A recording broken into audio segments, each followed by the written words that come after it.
Sabi, magbigay ka para sa Panginoon. Worship the Lord with your offering. Okay. Okay. Worship the Lord with your offering. Ang tanong, saan sa Bible na worship the Lord with your offering? Saan sa Bible yan? Saan nila pinagkukuha yan? Pag nagbibigay kayo, kayo sumasamba sa Diyos. Saan yun? Tanongin ko nga kayo, saan yun? Una, i-disappoint ko na kayo, wala sa Bible yung worship the Lord with your offering. Ang meron lang, honor the Lord with your substance. Proverbs 3:9, meron. Pero hindi nga yun eh. Pag honor po kasi automatic, ang kala nila pag honor worship daw. How you can worship God ba? Paano? Maliwanag naman sa Bible, worship is a lifestyle. Ang sabi sa Romans chapter 12 verse 1, ang tunay daw na pagsamba sa Panginoon, yung pag-alay mo ng buhay sa Kanya. Ang ibibigay mo, buhay mo, hindi pera mo, para makasamba sa Diyos. Meron pa nga daw, no, pag December, meron pa raw Happy Birthday Jesus. Inuuto kayo ng mga pastor nyo, Happy Birthday Jesus. Mapupunta lang sa Kanya yun. Mapupunta rin doon sa asawa niyang pastora. Pambili ng mga bags niyang mga ng bag na Alto. Pambili ng mga, ay Diyos ko. Niloloko kayo ng mga pastor niyo, mga kapatid. Anong birthday Jesus? Okay mga kapatid, sa linggo meron po tayo magpapasko naman po. Magbigay po tayo sa Panginoon. Ito po yung Happy Birthday Jesus. Di offering na. Tapos ng service, nagmamadali na yung pastor niyo, nautusan yung sekretary niya, nabilangin na yung offering. Pero yung iba, grabe kapal yung pastora mismo, yung asawa ng pastor mismo, nagbibilang ng pera. Kaya yun. Di ba kayo nahiyan sa sarili nyo? May Happy Birthday Jesus pa kayo nalalaman. Kung meron mang corruption dito sa Pilipinas, matindi ang religion. Pastor, magbibigay po ba kayo? Teka lang, wait lang, tapusin niyo muna to. Okay? Nang babasag muna tayo ng religion ngayon.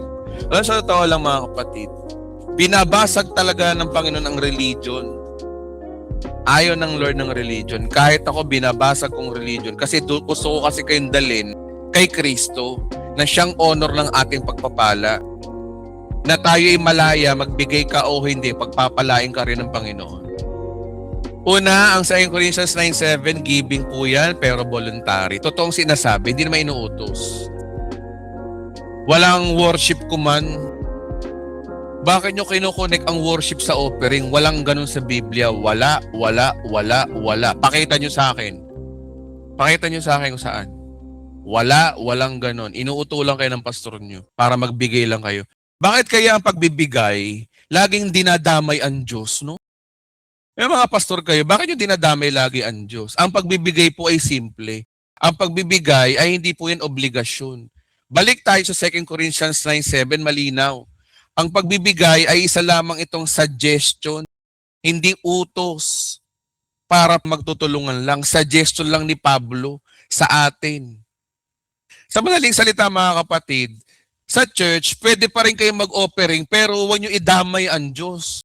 Kaya kayo nag-offering, tulungan lang. Kasi yun ang tinuturo ng Biblia, ang pag-offering ay pagtutulungan. Walang kinalaman ng Diyos. Walang kinalaman ng Diyos sa pagbibigay. At the first place, hindi kailangan ng Diyos ang worship mo. Makasalanan ka, wala kang dapat ibigay sa Diyos dahil walang kailangan ng Diyos sa iyo. Ikaw ang may kailangan sa Diyos. Ang Diyos ang nagbibigay, hindi siya tumatanggap.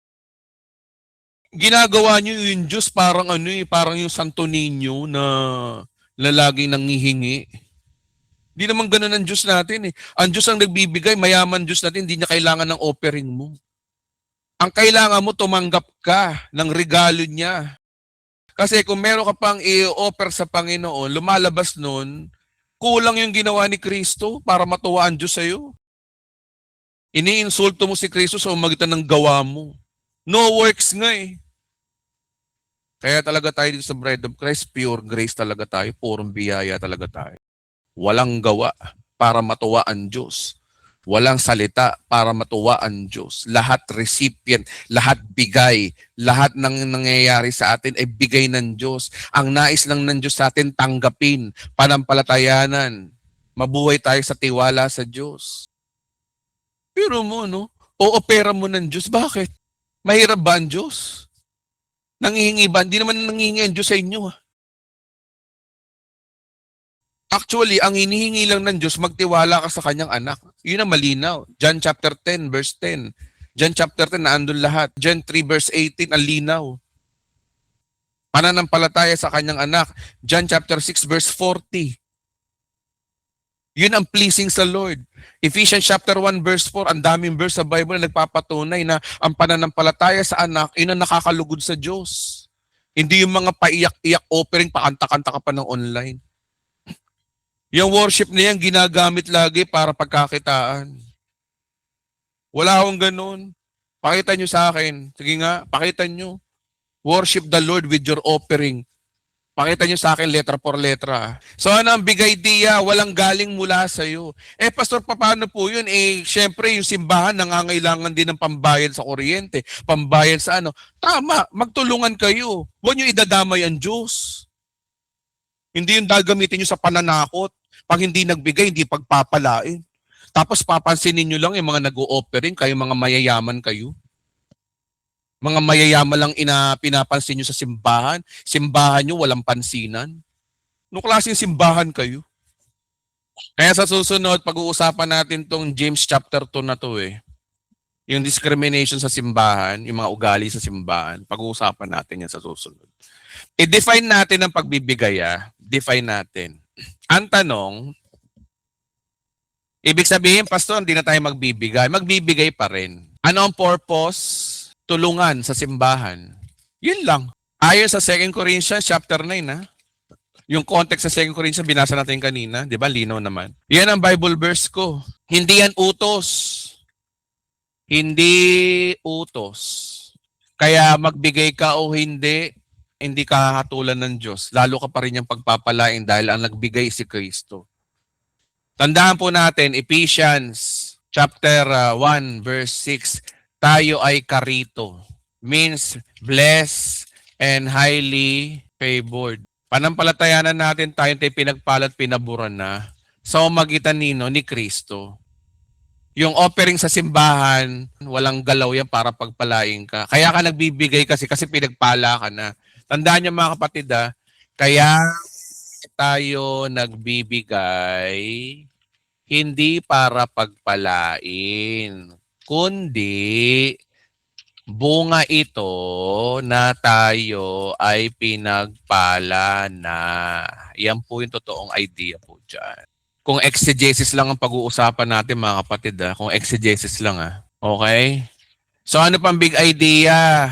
Walang ikapu, walang first fruit, walang Melchizedek tithes na inuutos sa Christian. Meron offering hindi utos, kundi payo para magtulungan sa simbahan. So, ibig sabihin mga kapatid, sumasang-ayon pa rin ako sa offering, pero labas na ang Diyos dun. Kaya tayo nag-o-offering, nagtutulungan lang tayo. Nasa inyo pa rin yung kung tutulong kayo o hindi. Hindi sa pilitan ng pagtulong.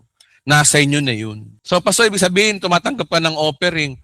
Actually, tumatanggap naman talaga ako ng offering, hindi ko lang kinukwento sa inyo. Ito'y gusto lang sa mga tumulong. Pero hindi ako yung klaseng pastor na namimilit na, magbigay kayo kundi hindi kayo pagpapalain. Hindi.